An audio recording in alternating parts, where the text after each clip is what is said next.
بسم الله الرحمن الرحيم اللهم صل على سيدنا محمد وعلى سيدنا محمد كما صليت على سيدنا إبراهيم وعلى آل سيدنا إبراهيم وبارك على سيدنا محمد وعلى آل سيدنا محمد كما باركت على سيدنا إبراهيم وعلى آل سيدنا إبراهيم في العالمين إنك حميد مجيد. Mes amis, salam alaikum wa rahmatullahi wa barakatuh. Nous allons continuer après la bataille de Uhud les leçons de cette défaite. La défaite, oui, elle était amère. Mais malgré cela, les musulmans en ont tiré beaucoup d'avantages de cette bataille-là. Je vais essayer de résumer les profits qu'ont tiré les musulmans de cette défaite en trois ou quatre points. Alors d'abord, premièrement, depuis Uhud, les musulmans savaient, ils le savaient bien maintenant, à partir de Uhud, que parmi eux, il y a des hypocrites. Et que ceux-ci sont beaucoup plus dangereux que l'ennemi à affronter de face. Désormais, non seulement la communauté musulmane ne peut pas et ne doit pas compter sur ces gens-là, les hypocrites, mais ils devaient se méfier d'eux et du mal qu'ils pouvaient causer. Ils en connaissaient certains, mais d'autres sont restés inconnus sauf par Dieu qui leur réserve leur châtiment le jour du jugement dernier. Ça, c'est le premier profit qu'ils ont tiré, parce que quand on sait qu'il y a quand les musulmans ont su que parmi eux il y a des hypocrites, eh bien ils devaient, à partir du moment où ils le savent, prendre cela en considération. La deuxième leçon, c'est l'obéissance aux enseignements et aux commandements du prophète. D'ailleurs, chez les militaires, un soldat doit obéir à ses officiers. Il ne doit pas discuter les ordres. Mais là, ça a des dimensions un peu plus larges. Pour les musulmans,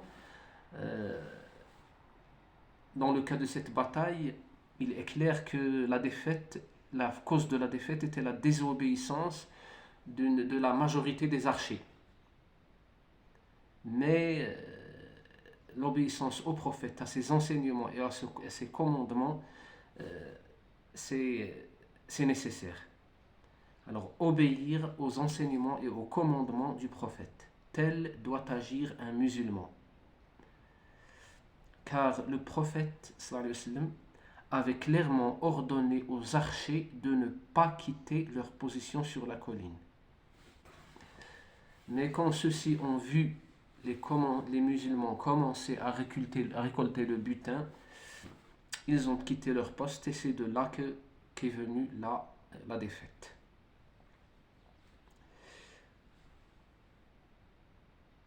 Et c'est à cause de cette désobéissance que Khalid ibn al-Walid a pu renverser la situation en faveur des Mécois. Alors, moins d'une cinquantaine d'hommes ont désobéi. Le résultat, l'armée entière a failli périr. Le prophète lui-même a été blessé à sa joue. Il s'est cassé une molaire quand les idolâtres se sont rués vers lui, avant que les musulmans ne se rassemblent autour de lui pour réussir la percée vers le lieu de campement de l'armée musulmane. Les conséquences auraient pu être pires, mais alhamdoulilah, louange à Dieu, ça s'est terminé, comme dit le proverbe, tout est bien qui finit bien. La troisième chose dont nous allons parler maintenant, c'est l'importance de la shura. Shura, c'est un mot que je ne sais pas comment traduire en français. Je vais essayer de rapprocher le sens. La shura, c'est consulter ses partenaires, ses amis, les gens qui sont liés à vous par quelques liens. C'est ça. Il faut avoir leur avis sur, prendre l'avis des gens sur ce que nous devons faire, ou bien comment on va agir, comment on va affronter la situation, etc., etc.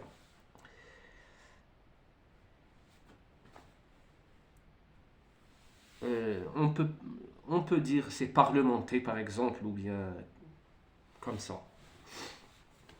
Sauf que il y a là la dimension de rapprochement en Dieu, à Dieu. Quand on exerce la shura, ça nous rapproche de Dieu. Ce n'est pas comme dans les parlements que nous connaissons, où les partis s'entretuent à imposer leur point de vue. Alors, la shura, j'ai dit que c'est quelque chose de très important. J'ai dit que c'est consulter ses partenaires, ses amis, les gens qui sont liés à vous par quelques liens. Alors, bien que le prophète sallallahu alayhi wa sallam recevait la révélation de Dieu, il a consulté ses compagnons quand il a appris que Quraysh était sur la route pour la guerre. Il a même fait ce que voulaient les compagnons et ignoré son avis à lui. Lui, il voulait rester à Médine, s'y fortifier, mais quand il a vu que ses compagnons voulaient sortir euh, affronter l'armée de Quraysh, il a penché vers leur point de vue. Et après la bataille, il a reçu des versets du Coran qui lui ont recommandé de toujours agir comme ça, c'est-à-dire consulter et prendre l'avis des membres de sa communauté. La communauté musulmane, Jami'at al-Muslimin, le prophète sallam a reçu cet ordre-là de Dieu dans le Coran. On trouve ceci dans la sourate Ali Imran. Je vais, Inch'Allah, je vais réciter d'abord en arabe les versets qui indiquent cela de la sourate Ali Imran, et après je lirai la traduction. أعوذ بالله من الشيطان الرجيم فبما رحمة من الله لنت لهم ولو كنت فظا غليظ القلب لانفضوا من حولك فاعف عنهم واستغفر لهم وشاورهم في الأمر فإذا عزمت فتوكل على الله إن الله يحب المتوكلين. صدق الله العظيم. Maintenant la traduction. C'est par quelque miséricorde que de la part de Allah que tu as été si doux envers eux. Mais si tu étais rude, au cœur dur, ils se seraient enfuis de ton entourage. Pardonne-leur donc et implore pour eux le pardon d'Allah. Et consulte-les à propos des affaires. Puis, une fois que tu t'es décidé, confie-toi donc à Allah. Allah aime en vérité ceux qui lui font confiance. Voilà, c'est là la traduction des versets coraniques qui parlent de la nécessité de la shura. La shura, c'est un des piliers fondamentaux du mode de gouvernement en islam. Mais malheureusement, depuis longtemps dans l'histoire des musulmans, ce pilier fondamental a été abandonné dans la pratique des despotes qui gouvernaient les musulmans. C'est depuis l'avènement des Omeyyades que la shura a disparu du mode de gouvernement des musulmans.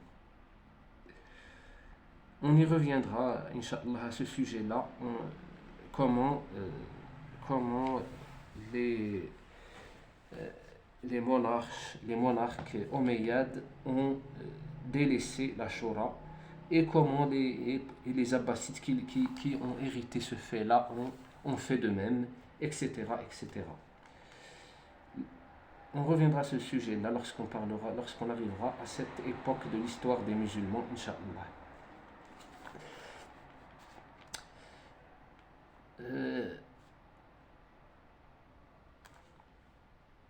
Alors,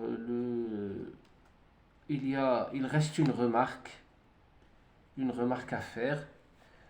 C'est que les Qurayshis, malgré leur victoire, ils n'ont pas pu rester séjourner quelques jours sur le champ de bataille, comme en était la coutume. Il y avait cette coutume-là chez les Arabes à l'époque. Le- les, les victorieux restaient sur le champ de bataille, fêtaient leur victoire. Ils y restaient 3 jours, 4 jours, 5 jours. De toute façon, ils restaient pour fêter leur victoire. Mais à la bataille de Uhud, les Qurayshis n'ont pas pu faire ce séjour-là. Ils ont été les premiers à quitter le champ de bataille. Pourquoi? Parce que le lieu de campement bien choisi par les musulmans représentait un danger pour eux. Et c'est pour ça qu'ils n'ont pas pu rester. Ils voyaient que les musulmans pouvaient leur causer du mal s'ils restaient pour fêter leur victoire. Voilà, alors on s'arrête ici. C'est tout ce qu'on peut dire pour... Il y a d'autres leçons à tirer de Uhud. Vous pouvez les mentionner, s'il vous plaît, sur vos commentaires. J'aimerais bien apprendre des choses que je ne sais pas. Ça me... Et vous pouvez nous aider sur vos commentaires, ajouter quelque chose ou bien critiquer. C'est toute parole est acceptée. Je vous remercie de m'avoir prêté oreille. Veuillez activer les alarmes pour recevoir toute nouveauté et nous aider par un like et vous abonner à cette chaîne. Merci à tous. Assalamu alaikum wa rahmatullahi wa barakatuh.